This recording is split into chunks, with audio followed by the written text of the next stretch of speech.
ہم کریں گے ہر مظلوم کی حمایت۔ السلام علیکم، میں ہوں حرین فاطمہ اور آپ دیکھ رہے ہیں ہمائٹی نیوز HD چینل۔ نظر ڈالتے ہیں آج کی اہم خبروں پر۔ راولپنڈی رہنما پاکستان تحریک انصاف PTI شیر افضل مروت نے پارٹی کی موجودہ قیادت کے ساتھ کام نہ کرنے کا اعلان کر دیا۔ اڈیالہ جیل کے باہر میڈیا سے گفتگو میں شیر افضل مروت نے کہا، شبلی فراز اور عمر ایوب نے آج بھی بانی PTI سے ملاقات ہونے نہیں دی۔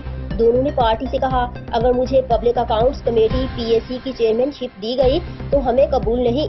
شیر افضل مروت نے کہا کہ PTI کو میں نے اس وقت اٹھایا جب یہ سب لوگ چھپے ہوئے تھے اور پارٹی مردہ گھوڑا بن گئی تھی۔ خدمت کا صلہ یہ ملا کہ سوشل میڈیا ٹیم میرے خلاف مہم چلا رہی ہے۔ انہوں نے کہا کہ میرے بھائی کو ڈی نوٹیفائی کرنے کا مطلب تذلیل کرنا تھا۔ بطور احتجاج ان کے ساتھ کام کرنے سے انکار کرتا ہوں۔